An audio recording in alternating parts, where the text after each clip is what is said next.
up, everybody, and welcome to Defend Your Units. I got my co-host Blood Money MMA Bets over here, Cody. I got our special guest today, which is RotoBrady. And if you want to find him, go in the description and click the little link. It's his Twitter account. You can find him at rotoballer.com as well. And he also has a MMA podcast called Tap That. So definitely check that out as well. How are you guys doing today? And what are you looking forward to this card, Cody? Shoot, man, I'm doing good. Worked all day, but looking forward to this card. I don't know. See what some of these prospects do. Make sure that they're who they say they are. Got some kind of like layup fights. The lines are crazy, but I don't know. It'll still be fun. It starts early. Get it out of the way. Should be fun. Should be fun. And I don't think we mentioned this. Like this, I mean, obviously this card was supposed to be in Saudi Arabia, and there's a lot of fighters from over that region. Like a lot of them are set up for a reason. Let's be honest. So maybe the lines aren't too crazy. But how's it going, Brady? How you doing? Appreciate you coming out on the show. Hey guys, thanks a lot for having me on. I love the work that you guys do. Follow these guys all over the internet. They do great work all throughout the week, talking about the action coming up on the weekend. It's going to be nice this week to kind of have a little bit less all-around MMA action. There was one FC this morning and 3 title fights. So, some nice Friday morning action that you can watch while you're finishing up the work week. And last week was so exhausting with so many fantastic UFC Fight Pass cards. And, there was Bellator versus PFL and all that. So it's nice that it's a little bit calmer of a week. Like you said, getting out of the way early on Saturday, not something you have to stay up till 2 a.m. for. And I love the flyweight and the bantamweight action that is coming at UFC Vegas 87. Oh, yes. So, yeah, it's going to be a fun card either way. Like I said, we never complain about fights because if we complain about fights, then we're not going to have fights. And we rather have fights like this than no fights at all. So we have nothing to talk about if there's no fights. So, or bet. I mean, I always love watching the fights. It's just hard to bet this card, dude. Like a lot of these fights, either the line's just so crazy you can't do nothing with it, or they're kind of risky fights. Like both fighters are kind of dangerous. So we're new fighters that you don't know much about thrown together in like 3 days. So true. And from a DFS perspective, it's crazy too, because there's so many of the guys that you want that are $19 and north of that. Yeah. You really got to pick your cheaper spots carefully this week if you're on DraftKings or FanDuel doing that stuff. That is good point. And I usually don't do too many of that, but I understand. Like, oh man, I didn't even think about that. But let's go through the chat here real quick. Say hi to everybody, and then we'll get started here. We got Octagon Outcome in here. What's up, man? Appreciate you coming out. Let's go. We got Eric in the house digging that artwork of you two facing off. Appreciate that, Eric. Jonathan. He likes certain things, and winners. Oh, you're like, I like winners too. Winners are good. Winners. Let's make some money. Indeed, Derek, our guy. The last look will be your face meeting my fist as I defend my niche. Some guys ready. Friday night, Derek. How'd you do in your racquetball tournament, man? Or I don't know if you had a league. How'd you do that? How'd you do then? We won it. Scotty Lawson. God dang, Jonathan Kevin Picks. Keith is late again. I swear if he does this again, I'm going to steal his last Miller High Life. It's Miller Light. Just a Miller Light. But I won't say no to a High Life if it's there. We got Dennis in the house. What's up? Beers. Isn't that what that is? Yeah, champagne and beers. Yep. It's not that great, but I'll drink it. Oh, I know you will. Got Dennis in here. What's up, Dennis? I know Cody loves Picket this week, so interested to see the breakdown. Oh, there you go. That's a good underdog. There you go, Cody. I ain't no underdog, man. Get to save money. We got Ryan in the house, off work, dab pen in hand, ice cold beer, defending my units. No better way to start the weekend. And yeah, it sounds great, man. Appreciate you coming out. Alex, our guy. What's up, Alex? Hey guys, looking forward to this card. It's on a good time for us UK fans. Yeah, you guys got a good one. You don't have to stay up at 4 o'clock blaring music and stuff like that to stay up. I'm glad. I'm happy for you guys, man. We got Any Action, our guy, Effie. What's up, Effie? He's in the house, too. Hell yeah, Ryan. Appreciate you coming out, too. Reggie, what's up, Reggie? I know at least 2 or 3 of these fights will stay inside the distance. Which one do you think it will be? Javid, for sure. I'll say that right now. will stay inside the distance. You mean I don't know. Now I'm confused. Like stay inside the distance. I don't know. We'll figure it out. We'll let you know.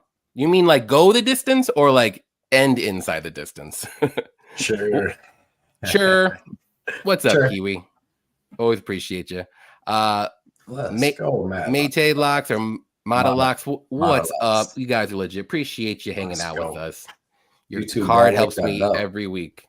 Let's go. Glad you enjoy it. Glad you come out. And EQ, our guy. Appreciate Cheers, EQ. I got the Mexican coat, man. you. There you go. Refresco. So the under two. Okay, so inside the distance. Okay. Petrino fight. The last fight. Gaziev fight. Those are two right there. They will not go. They'll be under. Yeah, there's some more probably. Eric Anders about to beat the brakes off of Jamie Pickett, giving that Kyle Dawkins treatment. Well, I mean, Pickett has a chance. So we'll get to we'll start with the first fight here. We're gonna do Rajabov versus Al Sawadi. I'll let Cody start this one off. Who do you like here? Yeah, this is a tough fight to call. It's got probably in my opinion, like one of the best underdogs on the card on it with Rajabov because he's got good striking, he's got pretty good boxing. A decent like power. He's not really going to KO guys, but he can drop them like he did Revovic, stuff like that. He's got good wrestling. He's a big, strong dude.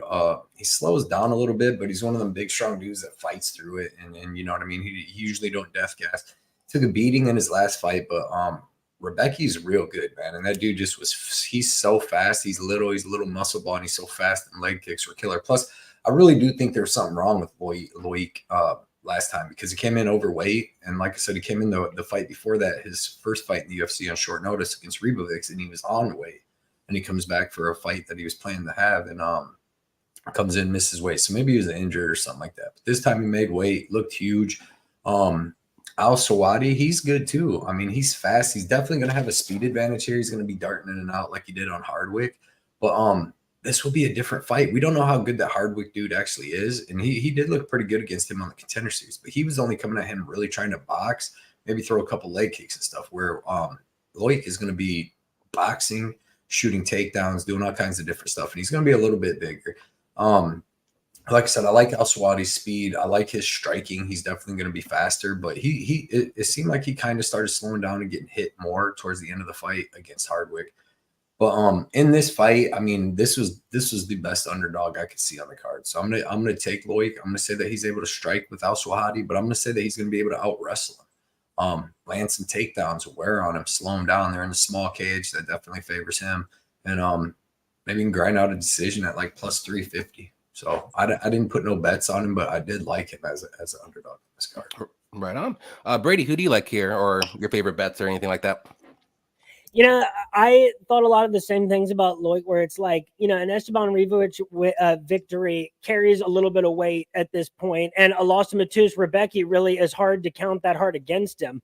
Where I do think that Al Sawadi has the higher upward trajectory. It has the higher ceiling of the two fighters.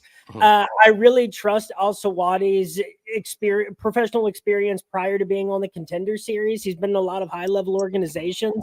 I think that this number is like maybe a little bit high for Al Sawadi, but ultimately, who do I think wins the majority of these fights out of 100? I think it's Al Sawadi, and I think most likely, if his striking is quick enough and evasive enough to keep Loic at a distance and prevent him from utilizing his wrestling in his ground game.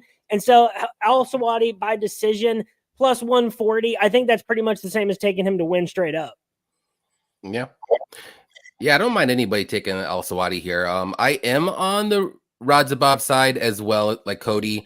I like the wrestling here. He can get this fight to the mat, I believe. Al Sawadi's takedown defense, I mean, he hasn't really fought like, at least the fights that I've seen, like really like just wrestlers that are just going to wrestle and try to take him down. He's fought strikers or maybe well-rounded guys just stay on the feet. But his fight against Hardwick, though, like Hardwick was supposed to be this, like, he was a huge favorite coming into that fight. And he looked like he was in a deer in the headlights in that fight. And he ended up losing that fight, and he just got hit all the time. But he was coming back in the third round. So to me, maybe Al Sawadi slows down a little bit. We'll see what happens here. But I like the wrestling with Rajabov. I think he's tough. I think he's durable.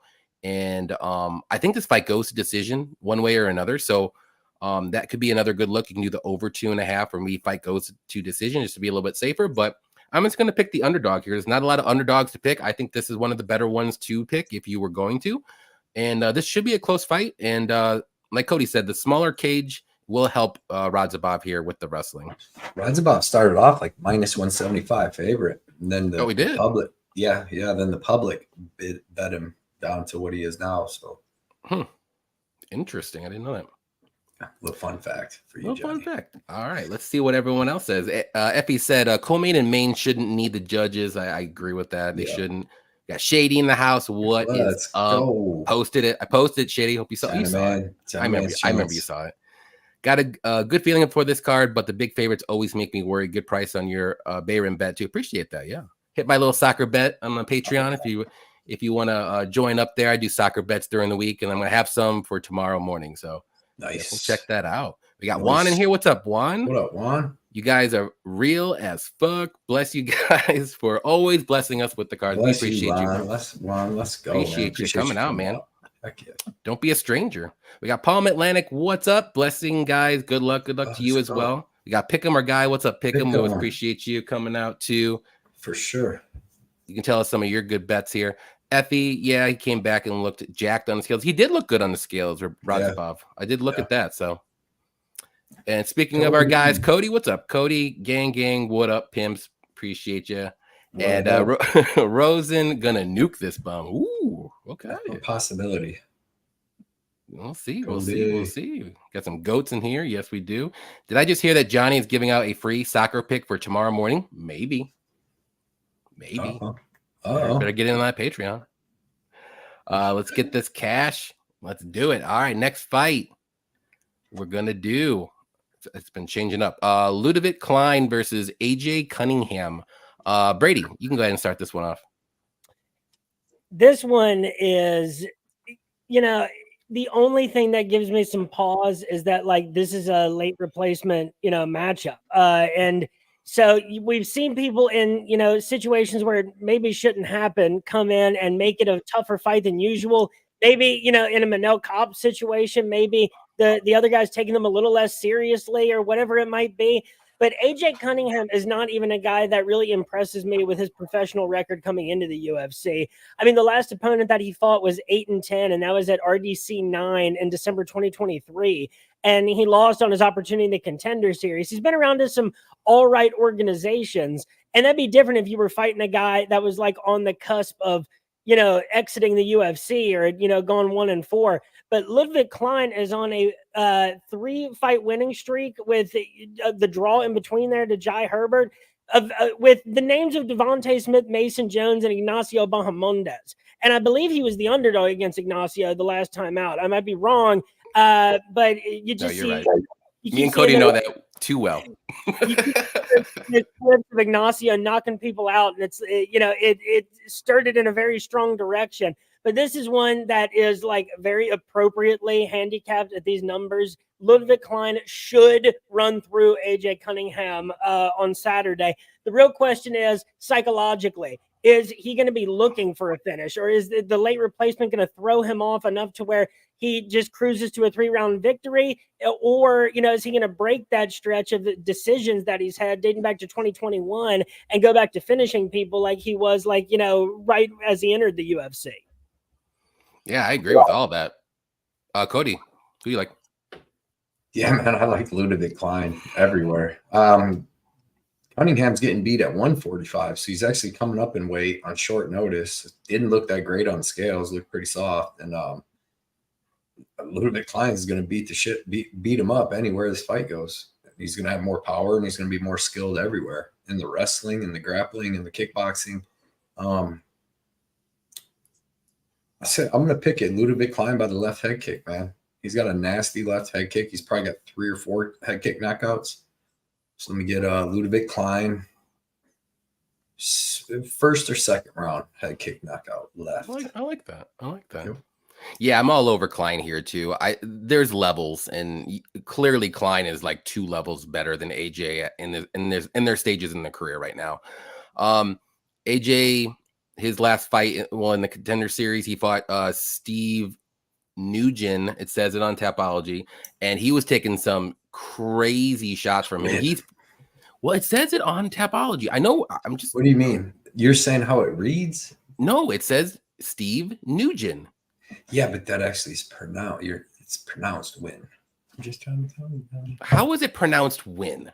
Your guess is as good as mine, but I'm telling you that all them letters put together, jumbled up, spells win. Nguyen is win. Yeah, correct. He was winner on that night. well. Correct. Stevie Wynn was landing some bombs on AJ, and he's pretty durable. He's tough. He stuck it out as long as he could, but he is super hittable on the feet. And we all know Ludovic Klein's a very good striker. He's been mixing his grappling and wrestling as of late, but I don't think he needs to do it this fight. He's going to be way better on the feet. It's night and day. I think he can kind of take it easy the first round and then start to pick it up as the fight goes on, because AJ's cardio is probably going to start to slow down a bit. He's going to get a little sloppy. I like the second round knockout, probably by head kick or something crazy like that. Because, yeah, if you want to play this fight, just do Klein inside the distance or a knockout, whatever it's going to be. Maybe you have to parlay that up because it's crazy odds. I'm sure he's minus 160 for inside the distance or something crazy. So either way, he wins this fight. Yeah.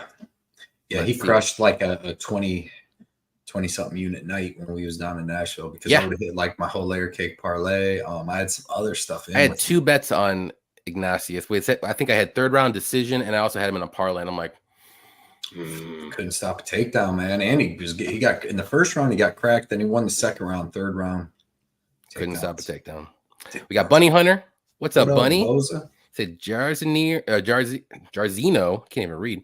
Money line lock. All right. Okay. I mean, I don't hate it. I don't. Might as well just go by KO though, because he don't win a decision, right? And he ain't subbing him. Definitely. What's the KO? I wonder what that's paying. I'm sure it's probably close. It's probably like plus 180. You know, you might get like a plus. You might get 10 more points on that. You know what I mean? Like nothing crazy. But I'll look real quick.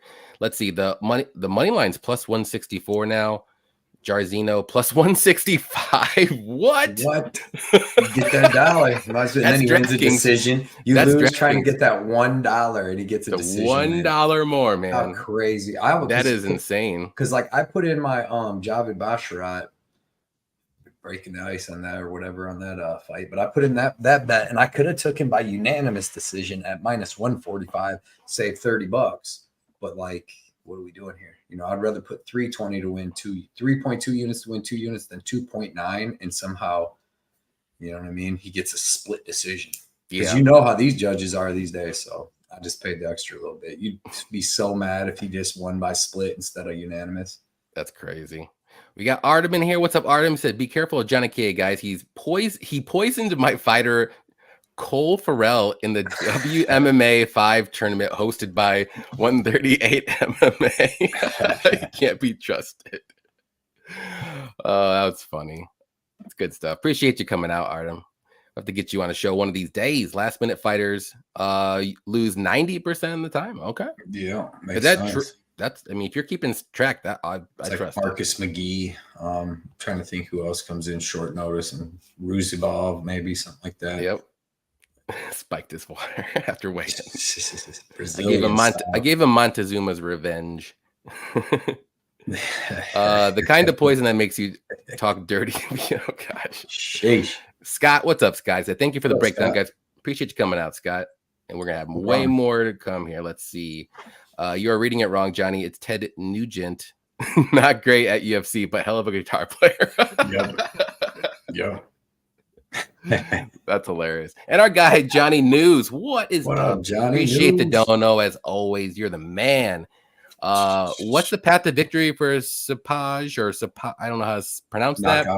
Knockout. I would say knockout because Oliveira is a little chinny. He's been knocked out 3 times, and he can crack.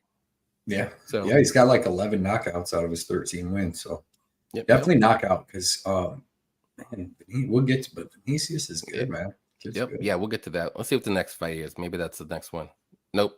It's Christian Leroy Duncan versus Claudio Roberio. I'll go ahead and start this one off. I like Duncan in this fight, and I know Roberio has the power to knock him out, but Duncan, like his striking he has that little karate stance and he's kind of hard to get close to. So he keeps range pretty well. I'm not saying he's like the biggest KO guy, but he also has a pretty good clinch as well. But the thing with Roberio though, is like, it just seems like after the first round, if it gets to the second, he just kind of falls off a cliff a little bit and he's very hittable. He's kind of slow, but he does pack that power. So you have to be a little bit worrisome. But other than that, I like Duncan here. I think he does get the second round knockout eventually. I think the first round might be a little crazy, but I think Duncan's going to survive it. He's durable. I don't think he's ever been finished in his career. And so give me Duncan by second round knockout. I think he gets it done. Brady, who do you like? Like this is a weird one too, because like the amount of like low quality wins between these two, but also like decent quality losses. With Duncan, his loss to Armin Petrosian, that is very understandable, especially how that fight ended up playing out statistically. But then having a win over Dynasty Llewellyn means very little to me. Claudio Ribeiro, a win over Joseph Holmes means very little to me. But then your losses are to Al Hassan and Roman Kopylov. It's like it's very hard to compare those resumes. But I think overall, I've been way more impressed with Christian Leroy Duncan. And I think that he has that extra level and he's on his, he still has room to grow up to that level. Where Ribeiro, I think we know what level he's at. And I think it's just a tiny rung below what CLD is at. And I think it's a stylistic problem. I think Ribeiro is going to have issues getting to Duncan. And so, I think that either this ends up being like kind of a touch and go decision for Duncan, or I do think that more likely of the two, and probably the better bet of the two, that he ends up getting a knockout past round one. I think that this could be a knockout in either the second or third round. I think that, after round one is going to be, where Duncan is going to start to wear Ribeiro down. And there's a lot of different ways that this fight could end up going, but I'm more inclined to go with Duncan by knockout than Duncan by decision. I like it. Cody? Yeah, man. Tapology's way off with their height, dude. Like Duncan they both had the same shoes on. Duncan was like 3 inches taller. Oh yeah, for sure. At face-offs, at least. And it says that it's supposed to be 1 inch. Like Duncan's supposed to be 6'2" and Roberio is 6'1", but he's like 5'10" or 5'11". Yeah, he's not very tall.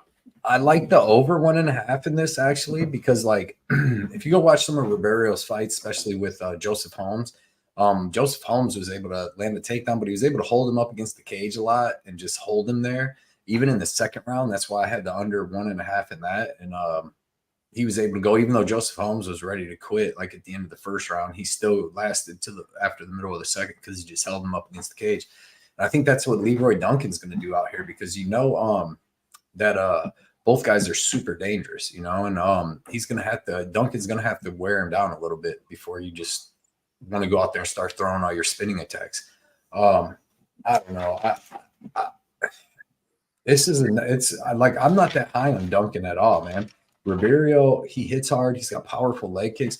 Another thing that kind of worries me, why I would stay away from like betting a ton on Duncan, is because Roberio, like he doesn't really he's not like gassing out when he's getting beat. In both of his fights that he got beat in the second round, he did really good in the first round. He might even have won both of them. He had Kopylov hurt in the first round. He was doing some good stuff against Al Hassan with leg kicks and stuff. But in the second round, he gets knocked out like 30 seconds in by both of them.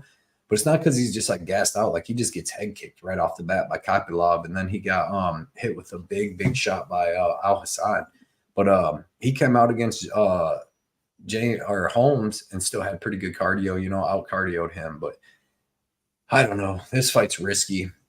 I'm really not that high on Christian Leroy Duncan. Like he was a basketball player, and then he started MMA like 7 years ago because he's a big dude. I'm going to take him. He's got more ways to win, but it's still risky. But I do like the over 1.5. I think Duncan, even Duncan with Turulian, it went over 1.5 because he came out and he just held Turulian up against the cage for the whole first round. I think he's going to try to do that here with Roberio, like I said, to take some of that explosion away. So give me Christian Leroy Duncan. I don't have him in no bets, but I like the over 1.5. I think there's going to be some clinch and stuff in here, and like it. Yeah, I don't mind the over 1.5 here. It's minus 125. I mean, it's not too bad. Like this is one of those cards you have to look for some little spots here, and this might be one of them. I mean, I don't hate it. I do think it's going to come in the second round though. At one point, I think think Duncan will get it done. Hit him with something. Or maybe like, Roberios like not, because Duncan does have pretty good kicks. So maybe he does land a head kick. I like them like elbows. His clinch elbows and stuff were sick against Tululian. Yeah. Alex said Duncan and Mo parlay. I like it. We got Raphael in here. What's up, Raphael? He said Oliveira by KO. I think if he does win, more than likely. Yeah, and it's in the small Ks. That takes a little bit of Duncan's stuff away. Yep.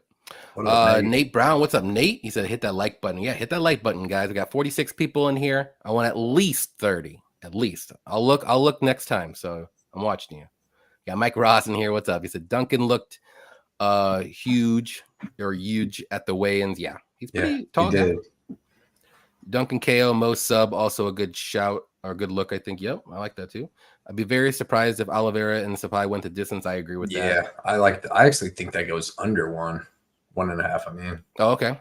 Is that plus money? Plus money, yeah. Because both them dudes are ready to fight. They both got a plus 114. Yeah, and we're about to get there, but yeah. Yep. Any suggestions for the fight of the night and performance of the hand? There could be a lot. I'll be honest.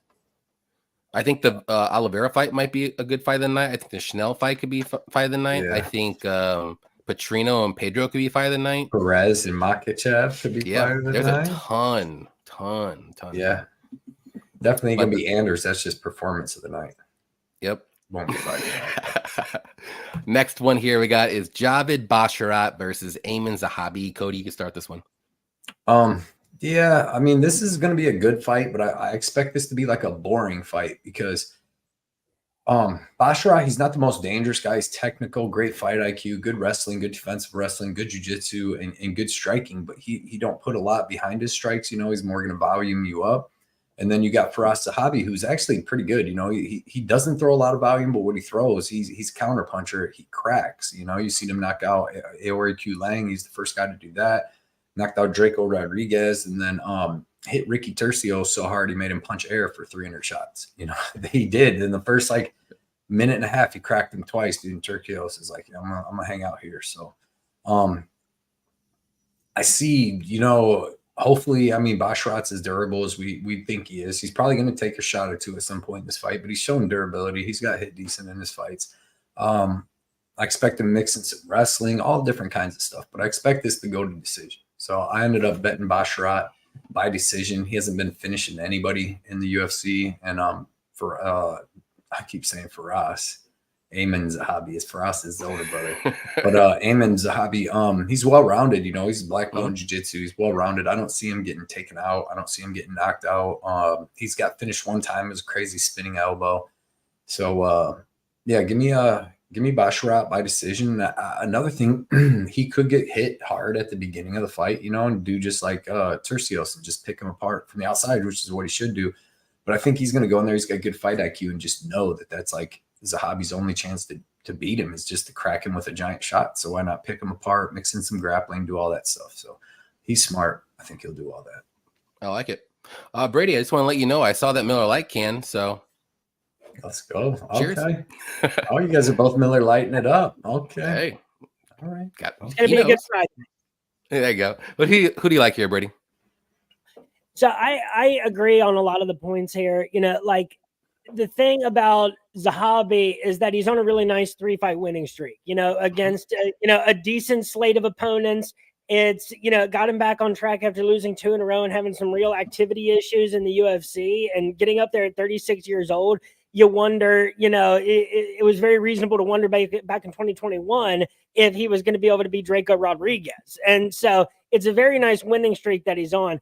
Basharat, though, man, he really just looks very unshakable against the level of competition that he's faced so far in the UFC. And you see the gaps in the significant striking. You see the gaps of just he's out mixed martial arts every single fighter that he's faced in the UFC. And he's very much looked like not a prospect that blows anybody away or anything with the way that he fights, but he just looks like a really well-rounded, unshakable, smart fighter. And I think that's just a little bit too much for an opponent like Zahabi. It's like you get so tempted on a UFC card when you see a number like plus 550 for a guy that's on a 3-fight winning streak, and for facing an undefeated guy who, at some point is going to get caught if they keep, raising the level of his competition. Whoever that might be, we don't know yet. But Zahabi, if I was going to go with him, you could, 550. I don't believe in it enough to say that. Zahabi by TKO knockout is plus 1,400. If you're looking for something crazy, I think that's actually the way to go for Zahabi. Having said that, the obvious play of this fight is Farid Basharat by decision minus 165. I think that is how 95% of these fights play out over 100. The other 5 are Zahabi by knockout. I like it. Yeah, I'm also on the Basharat train here. I just think he's just the more well-rounded guy. I like his composure, his calmness in the ring. He's very, very good fight IQ. The one thing he's just lacking, he's got everything going for him. He just doesn't have that finishing touch. So I do think this fight goes to decision. I think Zahabi's only chance to win this fight is by knockout. But if you want something a little, I'll throw this out there. Maybe a 3rd round submission from Basharat, and we're looking at plus 1,800. That's when he usually gets his wins. If he does finish, usually later in the fights. I don't think he's going to be able to knock out Zahabi, but maybe he can get something crazy. Maybe a club and sub. Maybe he can take the back in the 3rd round. Maybe Zahabi's a little tired and then he kind of just gives up and taps because he knows he's going to lose anyway. So maybe that's something you can look at for like a super flyer. Don't give me that, Cody. I saw you. But I do think Basharat will win by decision, though. Let's see where we're at. Where are we at here? Let's see. We got Boone in the house. What's up, Boone? He said Javid decision. Mokaev inside the distance plus 263. I like it. It's a good line right there. We got Donnie. I love this show. Appreciate you, Donnie. Donnie. Let's go. Always showing up each and every week, twice a week, too. Dixon said, just realized Brady low-key looks like Jacob Malkoon. I think it's the beard. Well, thank you. There you go. That's not bad. Hey, I get Shannon Ross. Yeah. I can't see why. I don't either. Doesn't make any sense to me. I don't know. Speaking of the guy who thinks I look like Shannon Ross, it's Dev. What's up, Dev? Let's go. MMA Jesus. Appreciate MMA you coming out. Beef. MMA beefing. Beef Jesus. The beef Jesus. All right. We'll move on up to the next one here. It's going to be, there we go, Vinicius Oliveira versus Bernardo Sapage. I don't know how you say it. We'll just say Bernardo. Brady, start it off for us. So I was actually surprised that Oliveira is only the minus 135 favorite. I thought that was going to be around like minus 230, honestly. So I'm surprised that it's so closely handicapped. For Oliveira, 19-3 as a pro, only 28 years old. He's on the way up. I really trust guys that are in the UAE Warriors, promotion. I think that's a very high quality organization. The Contender Series victory for him over Victor Madrigal in September of 2023 was, I think that he's kept knocking people out at a high level of MMA. He was in Future FC before UAE. And Sapai, and I'm going to roll with Sapai as my pronunciation because I keep seeing I's and J's all over the place, and I have yet to hear a confirmation. He's only 23, man, and this is coming off of a very suspect professional record coming into the UFC. Not to say that it's not of a high quality or that he doesn't deserve to be where he's at, but I just don't know what these fights really mean that he's won to get his way into the UFC. And being 23, I think that this is going to be way too much of a test for him in his UFC debut. I think that either one of these guys' route to victory is going to be a knockout. I don't think that this fight goes the distance.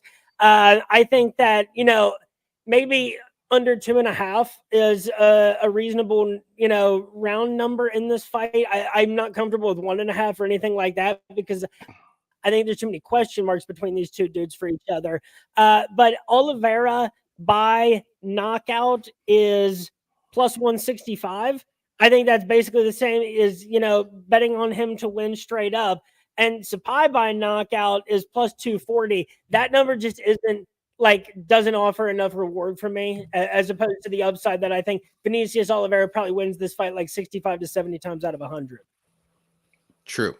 And then the under 2.5 is minus 185. So it's not like, I mean, it probably happens, but it's not like you gotta put that with something, maybe. Cody, what do you like? Yeah, I mean, this is going to be a good striking match, even though Oliveira can actually grapple a little bit. He's got decent wrestling. He's got decent jiu-jitsu. But I mean, for the most part, I think these dudes are going to throw down. And I think somebody's going to sleep, man. Like, we've seen Oliveira get finished, 3 times, right? But we haven't seen the other dude get finished. He's got 2 losses by decision. But if you go look deeper into it, the 2 people that beat him are decision guys. They're not like knockout dudes. And he hasn't fought Oliveira before. This dude's finished like 17 of his 19 wins, I believe. And he's super dangerous anywhere the fight goes. And he hits hard, he kicks hard. The other dude kicks hard, hits hard. I think this fight goes under 1.5. These dudes been talking crap to each other the whole week. Like, and I think in that little cage, these dudes are both going to go at it in the striking, and one of them is going to get laid out because both of them are like the other dude's KO'd 11 of his 13 wins. And Oliveira's KO'd 14 of his 19, 15. So I mean, that the way these guys win is by knocking somebody out. And then like I said, we've seen Oliveira get knocked out. We just ain't seen the other dude fight anybody of Oliveira's caliber that can hit like him. So I'm taking Oliveira. I think he can get it done. I like his size advantage too in this fight. You know, I know the other dude is supposed to fight in a week, so it's not like he's on short notice, but he's on short notice of fighting this guy, you know, he's explosive, athletic. Oliveira is and good everywhere. So we'll see. But yeah, give me Oliveira, and I like the under 1.5. I think one of these dudes gets it done. Right. I like the under 2.5 a lot, but the under 1.5 at plus money. And these dudes are both knockout guys. See it. Let's see if we can split the difference. What's fight doesn't start round 3? Minus 135. Not bad. It's not bad. No, it's not bad at all. Yeah, I'm on the Oliveira train as well, but I'm not like super confident. I was more confident when he was fighting Jamori because I already put a bet on him and it sucked, and then it was void. But both these guys are gonna go out there and slug it out here. I would say maybe Sapai, maybe he has a little bit more technical counter striking, and Vinicius, though, he's a wild and crazy guy with maybe more power, and he also does have good counters as well, and he does have the reach advantage too. But I'm going to go with Vinicius. I think he gets this one done. I think he just has the more power, and I think he can land the knockout shot. And I think it's going to be first or second round for sure. I don't think this fight's going to go to round 3. So that's why I was looking at the in between you guys, what you said. So it's like minus 135. Not too bad. I'm okay with that. If it gets to round 3, you know, it is what it is. It probably will go to decision if it goes around 3. Let's be honest. So yeah, maybe. Donnie said Cody is if Felder and Sandhagen had an offspring. That's better than Shannon Ross, man. That sucks. David Blaine. We got Solar Warden in the house. What's up, Solar? He's like, here to drop a fucking like you from my cum socks. There we go. Appreciate you coming out. Here comes socks, Solar. We got 138. We got 138 MMA Tyler in here. What's up, man? He said, too many unknowns on this one. It's like Limp Bizkit said, your best bet is to stay away, motherfuckers. Yes, sir. I agree. I haven't heard that song in like 25 years. There's a reason for that. That's true.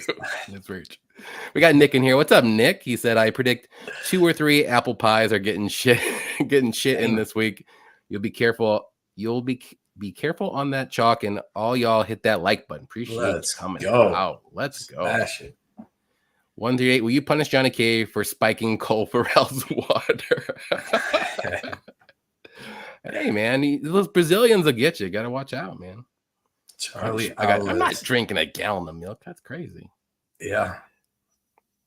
We got, Zeke, I know you said it last time. I'll say that. My best bet for this Saturday is Mokaev by KO or sub or inside the distance plus 120. I like that bet a lot as well. Dude. Yeah. It's a good one. I mean, if he wins, I think he gets it done. He's going to have to. I don't know. He's winning big moments at the fight. Yeah. Perez looked in good shape today. Well, we'll see. We will see. Mokaev's losing till he's not. So to low level guys too. I think Fiala's pretty good. Malcolm Gordon, weird. Life death. Weird. A little weird. That one. Okay. Little weird. Got me there. Next fight here we got is Eric Anders versus Jamie Pickett. I don't want to take this away from you, Cody, and I know it's my turn, but I want you to go because you're raring to go. Let's go. Yeah. So Jamie Pickett's not good. He's not good anywhere. He shouldn't be in the UFC. He's I think he's like 3-8 or something in the promotion, including Contender Series, because he's 1-2 on that. And now he's on a 4-fight losing streak. Got murdered by Dennis Talulian. Beat up by pretty much anybody else that ain't Joseph Holmes or Storopoli that came up from, welterweight. Eric Anders is actually a good fighter, dude. He's tough. First off, he's tough as hell. He's durable. He's strong. Got good cardio. Will bring the fight to you, and he's just literally going to be better than Jamie Pickett. Jamie Pickett is one of the worst fighters I've ever seen in my life, like in the middleweight division. I bet on him against the Beverly Hills Ninja. I watched that fight when he has 8 KOs, Cody. He's not KOing anybody. He don't do nothing but get beat up. Dennis Talulian beat the brakes off him. And then you don't come back. After that, they should release you, but they're like, no, we need Bo Nickel to get a win and whatever else. I think actually that might have been after Bo Nickel. I don't know. Maybe they tried to give him a win. They're like, here, we'll give you Talulian, man. Good looking out for coming against Bo Nickel. And then Talulian beats the shit out of him, just like every other middleweight in the UFC is going to do, and especially Eric Anders. Like Eric Anders, man, he's fought in so much better competition. He's the far better fighter everywhere. And then he's super durable, and Jamie Pickett's not dangerous. So I just don't really see where Jamie Pickett wins. He's not taking Anders down. He's not out striking Anders. I think Anders finishes him. I think he finishes him in the second round like he did Dawkins and like Talulian did Pickett. I just don't like Josh Fremd's terrible too. All these people are people that like Eric Anders would destroy. He's been fighting really good fighters his whole career. His easiest fight was Vicinius Moreira since he's gotten to the UFC. Tim Williams, I mean, he's not bad. Tim Williams would actually probably freaking beat up Jamie. He would beat up Jamie Pickett too. So I think Eric Anders beats the shit out of him anywhere this fight goes, and I think he finishes him in the second. TKOs him, just beats him up, grinds him against the cage, beats him up there, beats him up when they're standing up. Yeah, I think he's the best play on the card as far as favorites go. You got Umar and stuff, but I think he has the least out of all. Even like Zahabi's dangerous. You know what I mean? Like Alex Perez is dangerous. You see what he did to Shorty Torres and other people. Like he's actually pretty good. I don't know about the dude, like I said, fighting Umar, but Anders, I think, has like the least dangerous, the least good opponent of anybody. And I think he's just going to beat the shit out of him. I think he's the best parlay piece out of anybody on the card, the safest one. All right. I trust you. Brady, who do you like? I have similarly strong feelings on this. Because, I gave Jamie Pickett the nickname Jamie, how is he still in the UFC Pickett, a long time ago. And I don't do it to be like an asshole, it's just like, dude, like the only middleweight I've seen at the UFC level that I think would lose to Jamie Pickett right now is KB Billar. There's a very select list of fighters against, like, when you beat them, it means nothing to me. And if you lose to them, it's even worse. And it means that, like, you cannot compete at this level. There's been a very select few of guys that make that list, and Jamie Pickett worked his way on it slowly and surely. And, it was like, I can forgive loss. For Jamie Pickett, I can easily forgive a Bo Nickel or a Kyle Dawkins or even a Jordan Wright, a Tafon Nchukwu loss. I can forgive all of those and ignore the fact that you went 1-2 in the Contender Series and your most recent win is Joseph Holmes, which again means nothing to me. But the way he looked against Josh Fremd was real bad. Like, that's a fight that, if anything, was supposed to get you back on a winning streak. I mean, you would hope it's Tia Llewellyn, but that was actually before Bo Nickel, I'm seeing now. But that last fight against Josh Fremd, over the course of 3 rounds, you land 14 strikes, 2 takedowns, and get battered by Josh Fremd, just beat up over the course of 3 rounds. Who missed weight, too. And now you got to fight Eric Anders, whose record really doesn't tell the story of how good of a fighter is, because he's been on so many pay-per-view cards. Because of his football history, this guy, is able to be kind of a draw on some of the, prelims and some of these shows or kind of amp up like the bottom of a main card on a fight night, and he ever since they paired him up against Lyoto Machida way too early, they've been giving this guy big spots. And so Eric Anders' resume really doesn't tell the story of how good of a fighter he is against the Jamie Pickett level of competition. This is a card with the kind of spots that there are, that if you are, one of the plans of making money on a night like that is getting the parlays together in any way that you can and stringing together, what you can to get a more solid reward with more investment put in the front.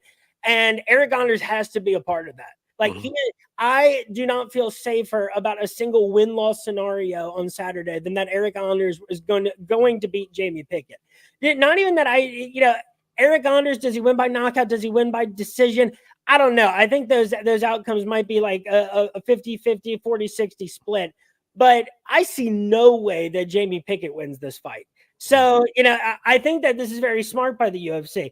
Get another win under Eric Anders' belt. You can justify keeping him around for 4 more fights and have him fight, be a gatekeeper for a certain level of the division. Very smart thinking, if that is indeed the conspiracy that went into it. Yeah, I like it. Yeah, I'm not going to add too much here, but Anders is going to win this fight because Pickett's not good. Jordan Wright sticks out to me. For the record, too, Eric Anders crazy. Beat Jung Young Park, and I thought he beat Marc-Andre Barriault. People can say what they want. If you watch that fight, he got dropped in like the first 20 seconds. And then I thought he won the first round, and he put the pace on Barriault the whole fight. It was crazy, and it was in Canada, so they gave it to Barriault. But I thought Anders. The Canadian men in Canada, they just do not perform, do they? Do you know how bad Marc-Andre Barriault or Jung Young Park would melt Jamie Pickett? Melt him like butter. And I thought he beat both them dudes. So I just don't. Where can Pickett win? Nowhere. That's why Anders is going to win. I think I said by decision, because there's one thing that you can say about Jamie Pickett, other than he's bad. He does have durability on the feet. Now if Anders takes him down, I mean, there could be a ground and pound knockout immediately because he's terrible when he gets taken down. But he's pretty good. Tululian, Beverly Hills Ninja. That's all I gotta say. Well, those were two special. Well, I'll say Jordan Wright was stupid because he did something stupid. He stayed in there and he was just getting elbowed 90 million times and he got knocked out. So bad fight IQ. What was the other one you said? Oh, Tululian? Tululian. Dude has power against Jimmy Pickett. But I mean, the way if you want to beat Jamie Pickett and make him look foolish, you take him down and you beat him up on the ground. I don't think Anders is going to do that, at least early in this fight. So I think it'll happen in the second or third round. But there's this weird way that I think it'll go to decision. But Anders is going to be a clear 30-27. It's not even going to be close. So second round TKO. All right, as long as it goes to the second round finish, because I seen somebody in the chat did say he's trying. Nick said he's going to try to show off his new black belt. And somebody, my dude, I get Dave, sub? my Patreon. What's a sub? It's got to be. I think it's only like plus 400 because his KO is plus 200. Yeah, it's got to be. They know what he's about to do to Jamie Pickett, the Night Wolf. It is plus what? That is insane. How is it that low? I thought it'd be at least plus 1,000. Donnie said, "Give this kid the business." Johnny is the third Basharat brother. That's why I was laughing earlier. I seen that. That's funny. Johnny News changed his bet to Anders. There you go. Let's go. Glad to have you on the team, Johnny. It's the right thing to do. Let's go, your boy. Anders should be minus 2,000. I agree. He should be at least 800. At minus 800. I just ordered a your boy shirt too. So. The Malcolm Gordon fight is definitely a little worrisome. Anders via club and sub. I don't like the odds, but he's definitely a lock. I agree. That sub is weird. I thought it'd be way more than that. Yeah. I think it's really bad. I'm surprised. Yep. He shouldn't be. He's a 4-fight losing streak. Who's on a 4-fight Lacerda? And look what happened to him on his Tony fight. Ferguson. You leave that man's name out of this, chat. All right. Nobody said nothing about Tony Ferguson. You leave his name out of this. I threw him in there. You can throw it right back. But I threw it in there. I'm gonna get him on the show. Ooh, that'd be awesome. Tear you up. Matt, what's up, Matt? He said, defend your booty. Yes, indeed. At least Pickett is a nice guy. There you go. Is he, though? Is he, or is he just a nice guy? I'd be nice, too, if I couldn't beat anybody in a fight. I would be the nicest guy in the world, too. Like, please just don't like beat me up too much. Politeness. I'm just here to give you a win. So I don't think Rick Anders cares anything about that. Your boy's gonna throw him a beat. Ice Viking, what's up, Ice? He said defending my units by keeping it light this week. There you go. Smart man, Ice. Not a bad idea. No. I wish there was women's MMA fights in this card to go heavy on. Yeah, this might be a Where's good. Pink Floyd at? He'd be on. Yeah, Is there any girls fight? No, there's no girl. Okay. No. Grateful dude, what's up, man? So I get Jimmy Pickett and Joseph Holmes confused. I know they fought each other. Yeah, they fought. They're both bad. Worst.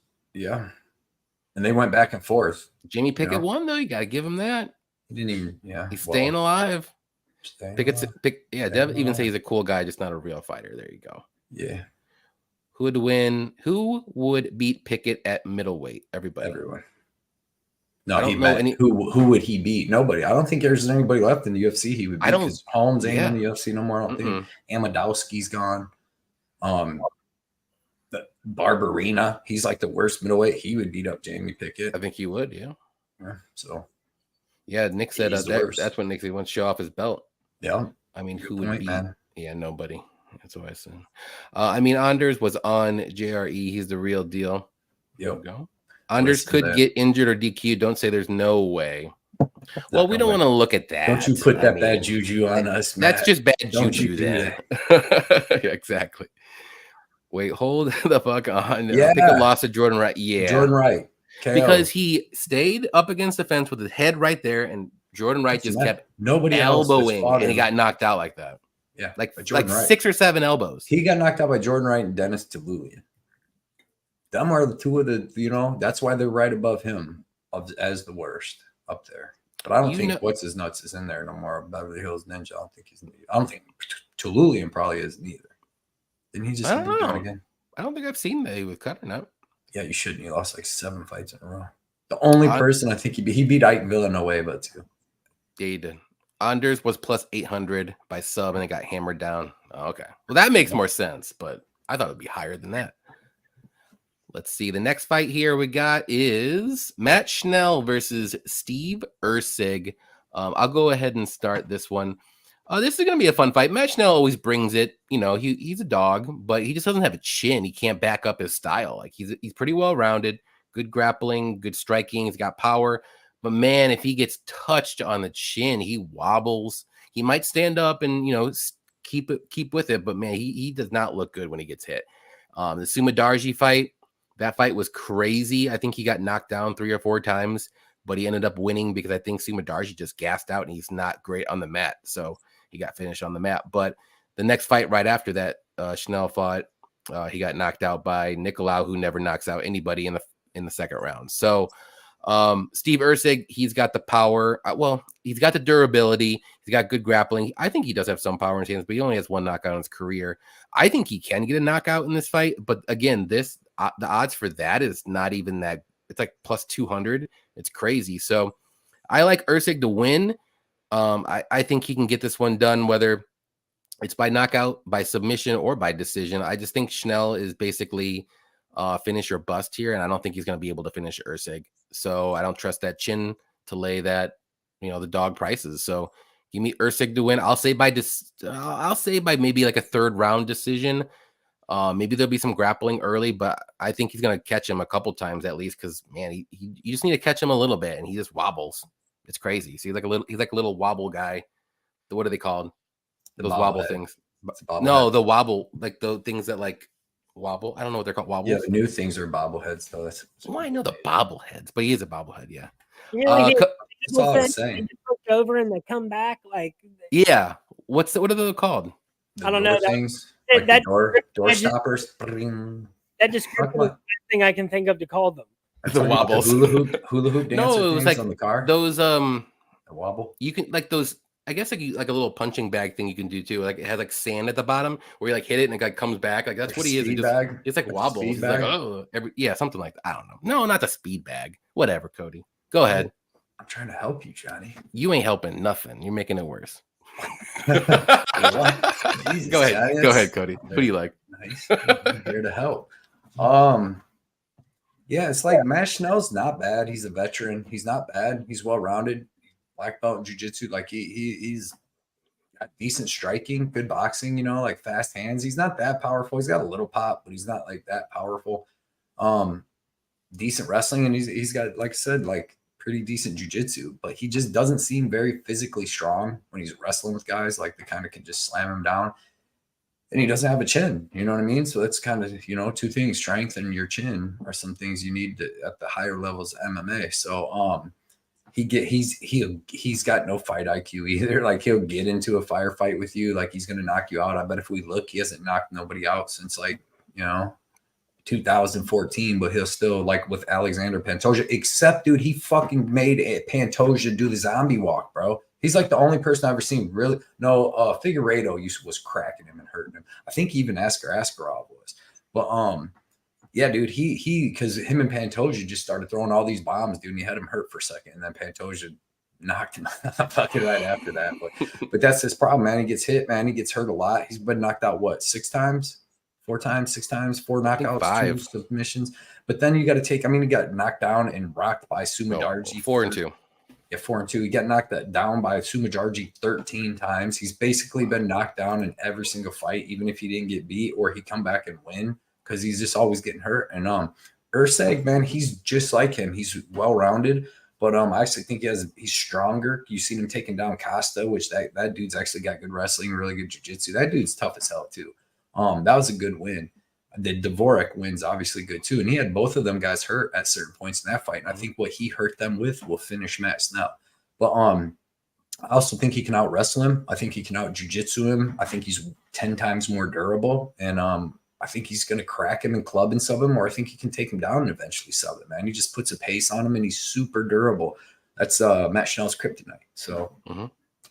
Give me Erceg. I think he finishes him. You know, most people do. I think he finishes him, and at some point, like, you can't even trust Matt Schnell for an over 1.5. I know it looks nice. It's like -130, but dude, you can't trust that dude's chin. Like, he can get, dude. I took the over against him and Mateus Nicolau, because Nicolau had like 9 out of his 10 fights went to decision. I think the only one that didn't, he got knocked out in it.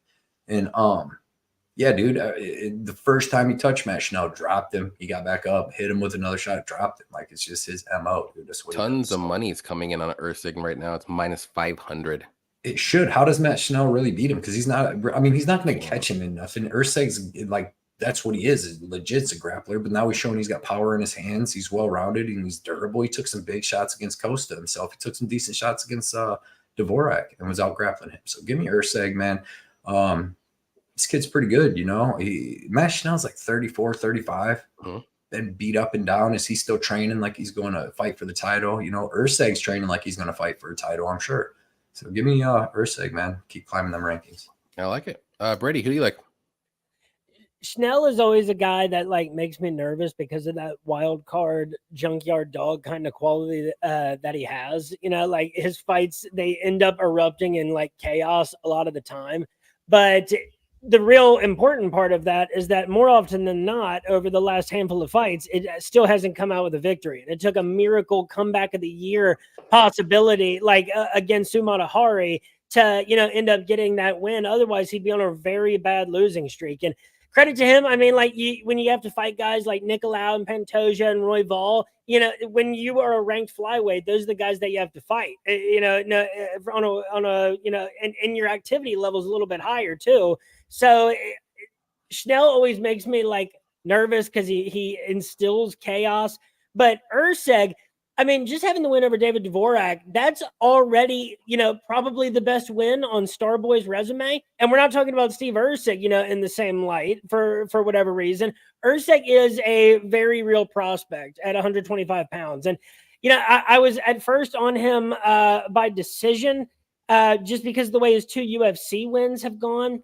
But before the UFC, he was a finishing machine, you know, and it's only been in these 2 fights against guys that I do think, you know, present less chaos, but maybe even more problems than Matt Schnell does for Erceg in this fight. So I think that Erceg is going to get back to putting opponents away inside the distance, and inside the distance is probably the number I feel the most comfortable with. At -165 for this fight.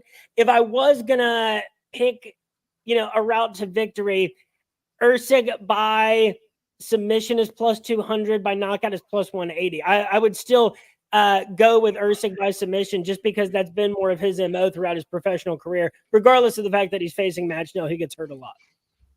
Yeah, that's crazy to me. And like when I was waiting to see the Erceg KO line, and it was not good. And I'm like, what? He has one knockout in his career, and he only gets subs. But I mean, like you said, Schnell gets hurt every freaking time, but anytime he gets touched. So he hurt Costa and Dvorak. Like that's how he was getting beat by Dvorak. He lost the first round and was losing most of the second. Like 3.5 minutes in. Yeah, I think he head kicked him or something. I can't remember right now, but he hit him with something big, dropped him, had Dvorak hurt, and then that's how he came back in the fight, and then he won the third. But yeah, man, if you're beating Dvorak, you're gonna be beating National. Agreed. Jumbo Loco, what's up, man? So what's up, guys? My loco pick of the week, AJ Cunningham. He about to wet blanket Klein. Ooh. Right. Hey, man. Hey, people made the same face when I said Jack or Manson. They go, man, you're just giving your money away now. AJ Cunningham. I'm rooting for you, Loco. I don't got no little bit Klein bets. Steve Carell is going to chin Schnell in the second round. That's funny. Yeah.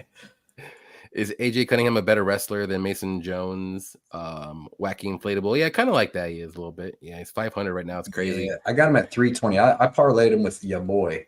Earlier in the week, they were both minus 320. So I got minus. I think I got him at like minus 305, 310 range. So same thing. Oh, just a little beat me. You're just gonna put it out there. Beat me a little. Okay. All right. Gotcha. Okay. Well, I mean, DraftKings is a little better than Caesar. So yeah, Caesars didn't even release. Dude, Caesars didn't even release. I'm about to tag him in a post and try to dog him on Twitter because they don't even release their freaking lines, man, until today at like 3:40. Like I already left work, so I couldn't even because they instead of just they used to just release the over unders on like Tuesday. Have them, and then like Thursday they released all the rest of the props. Now they just wait till Thursday and Friday and just release all the props at one time. So they suck. They suck. They do suck. That's why I've been having to bet some online, but it is what it is. Yeah, Cody's right. Don't trust Schnell with your money, your woman, or to make it 7.5 minutes in a MMA match. Those are the facts. Those are the facts. You might even not want to trust him with your brothers, your best friends either. Brothers, best friends, anything. Don't trust this guy at all. Around nothing. Jumbo does not like Mason Jones. That's why he's not in the UFC. Yeah, he got cut quick. Weeble wobble. That's what they're called. Weeble wobbles. Yes. Okay. That's what you call Matt Schnell? Yeah, because he like Weeble wobbles. Like if you touch him just a little bit, he's like Weeble wobble. I'm back. Boom. Weeble wobble. I'm back. Okay. He does. This time he ain't getting up. I parlay Duncan and Erceg before all this line movement. That's a good one too. I like that. Look good. That looks good now after that weigh-ins. If you even threw a little money on Oliveira or what's his name? Is it Roberio? Oh, okay. Yeah, man. Isn't it? You like Roberio? No, yeah. I like Duncan. Duncan's huge, dude. Like he was so much bigger than him. It was weird. And there's supposed to be 1 inch difference. I hate when that happens when you bet a guy.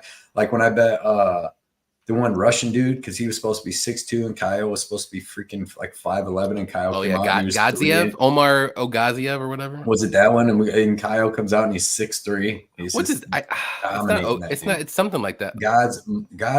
Omar Gaziev.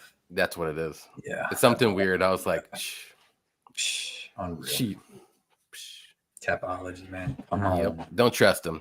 Next fight here. It's going to be Umar Nurmagomedov versus Bekzat Almakan. And Brady, I'll have you start this one. I mean, you usually don't see these kind of lines when it's not like a top ranked card, like on a Friday night, And so Umar being, what is it at now? Minus 1,200. And you've seen a lot of talk about this week, that this matchup wasn't a late replacement. This wasn't like a fight that had to be like scrambled together at the last second. This was the matchup, which makes very little sense. Umar Nurmagomedov is on a really good 4-fight winning streak. He's put 3 opponents away inside the distance. Didn't make it to the third round with most of those opponents. Beat Nate Maness in a unanimous decision, 74-2 in the significant striking was the total in that fight, and 3 takedowns to nil. Then you go to Bekzat, who 16-1, and being 26 years old, I think that, and not only that, the last 5 opponents that he's faced in Octagon with a C organization, not Octagon with a K, have, at least those opponents have had double-digit wins, and apparently too, that people who have been doing research on this, that Tapology does not tell the full story of this guy's professional career before he made it to the UFC, that he's got like some other win. He beat Sergey Morozov back in 2018 in like a modified match. I think there's more to Bekzat than you would first think when looking at the organizations he's been in. The fact that this is his UFC debut against a guy as highly touted as Umar, I'm not going to let that cloud my judgment though for Saturday. Like, as much credence as I could give to the resume of Bekzat, that's not the point. The point is he's fighting Umar Nurmagomedov, who was a very high level bantamweight. And, Nate Maness is the kind of dude that can survive the finish attempts from Umar Nurmagomedov. I don't think that there's enough for us to look at Bekzat and say that he would be able to survive it. He's the one with the burden of proof in this situation, not having fought in the UFC before against someone this legitimate. So Umar inside the distance is minus 165. That's my favorite number of this fight, because I think at a certain point, if it really is, if Umar outmatches him as much as we think that he does, I think however the finish ends up coming is anybody's guess. I think it's whatever ends up being right in front of Umar or the best opportunity. And I think that could be a TKO. I think it could be a submission. Either way, I don't think he needs 3 rounds to get this win.